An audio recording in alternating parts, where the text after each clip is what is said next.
The title to my special order tonight is Current Conditions or Just a Bad Dream.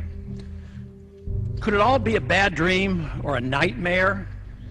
Is it my imagination, or have we lost our minds? It's surreal, it's just not believable. A grand absurdity, a great deception, a delusion of momentous proportions. Based on preposterous notions and on ideas whose time should never have come. Simplicity, grossly distorted and complicated. Insanity, passed off as logic. Grandiose schemes built on falsehoods with the morality of Ponzi and Madoff. Evil described as virtue. Ignorance pawned off as wisdom. Destruction and impoverishment in the name of humanitarianism. Violence, the tool of change. Preventive wars used as a road to peace. Tolerance delivered by government guns. Reactionary views in the guise of progress. An empire replacing the republic. Slavery sold as liberty.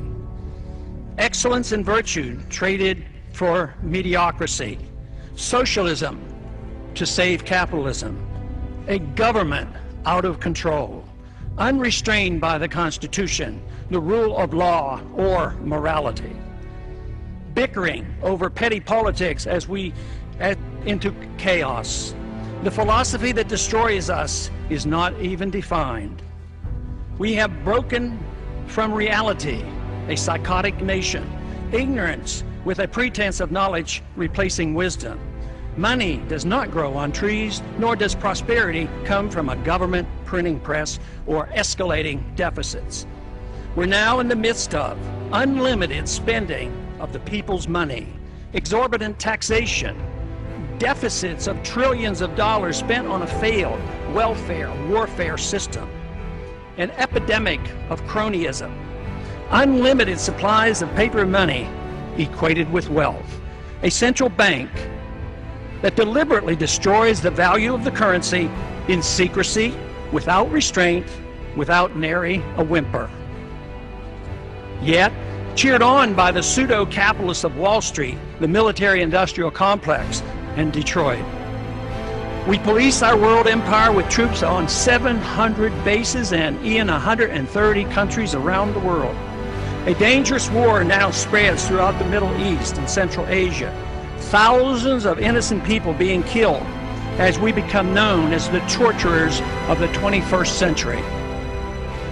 We assume that by keeping the already known torture pictures from the public's eye, we will be remembered only as a generous and good people. If our enemies want to attack us only because we are free and rich, proof of torture would be irrelevant. The sad part of all this is that we have forgotten what made America great, good, and prosperous. We need to quickly refresh our memories and once again reinvigorate our love, understanding, and confidence in liberty. The status quo cannot be maintained considering the current conditions. Violence and lost liberty will result without some revolutionary thinking. We must escape from the madness of crowds now gathering. The good news is the reversal is achievable through peaceful and intellectual means, and fortunately, the number of those who care are growing exponentially. Of course, it could all be a bad dream, a nightmare, and that I'm seriously mistaken, overreacting, and that my worries are unfounded. I hope so, but just in case, we ought to prepare ourselves for revolutionary changes in the not-too-distant future. I yield back the balance of my time.